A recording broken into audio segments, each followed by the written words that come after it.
Hello everyone, my name is Jared Beagley and I'll be presenting today on the Muhajirs and how transplants came to wield so much power. So just a quick clarification here. When you see the word transplants, a lot of times there's a connotation that comes with that, but in this instance we're talking about immigrants instead of the organ transplants that may come to several of your minds, just to clarify that real quick. So the story of the Muhajirs goes back to what we've been studying for a while in class now, and that's the partition of British India. As we know, the partition of British India created two separate countries of Pakistan and India. India for the Hindus and Pakistan for the Muslims.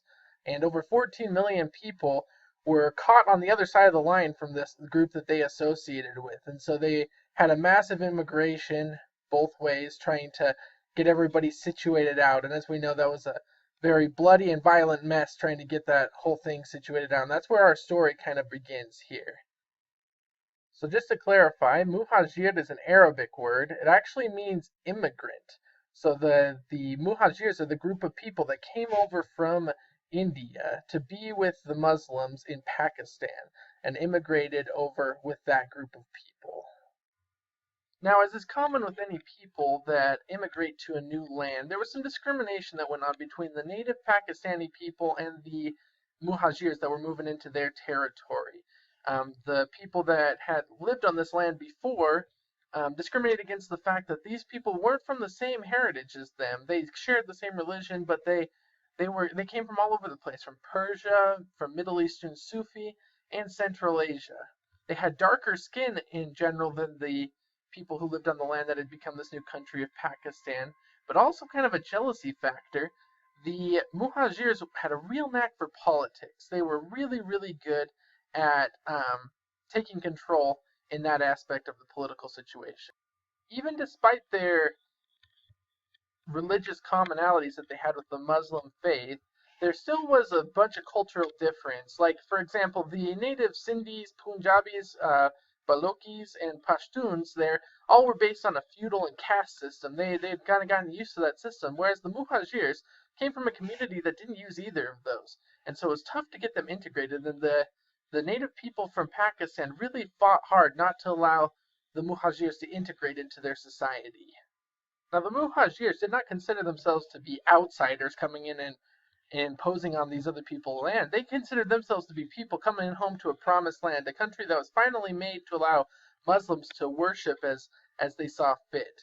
But the native people of Pakistan didn't quite see it that way. They saw it as people coming in and encroaching on their system. And so they, as I said, fought really hard against the assimilation of this people into their country.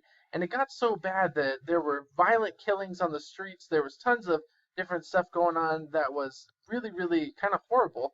And they got so bad that at one point the army had to come in and settle everything down and kind of restore order to the people. Which is a really sad situation because if you think about it, even the creator of Pakistan himself, Muhammad Ali Jinnah, would have been considered a muhajir. Now, as I said before, though, the Muhajirs had a knack for politics, and so they rose to power rather quickly. Along with their political genius, they had something that the native Pakistani people didn't quite have mastered yet. They were very literate. The majority of their population was able to read and write, whereas the majority of the people already living in the land that was made into Pakistan were not able to read and write. That wasn't something that they considered to be of great importance. But for a politician, that's something that can be a real advantage. And so they settled mainly in Karachi. And in Karachi, they were able to establish their headquarters. They began to pick up on politics, and they got quite powerful enough that they were able to move from just supporting political parties that had religious backgrounds to actually forming their own party, the MQN. And that's pretty much what's continued today. The discrimination has gotten a lot less, but it still does exist in some aspect. They are still considered a minority in spite of their intermingling with the local Pakistani people. And the MQM is still a political party that has some influence in Pakistan, even though the majority of the Muhajirs don't really support it because it's considered to be a pretty corrupt party. And even now, after several generations of living in Pakistan, they still consider themselves to be the Muhajirs, the immigrants there. And that's the Muhajirs. Thank you guys so much for listening. Look forward to your feedback.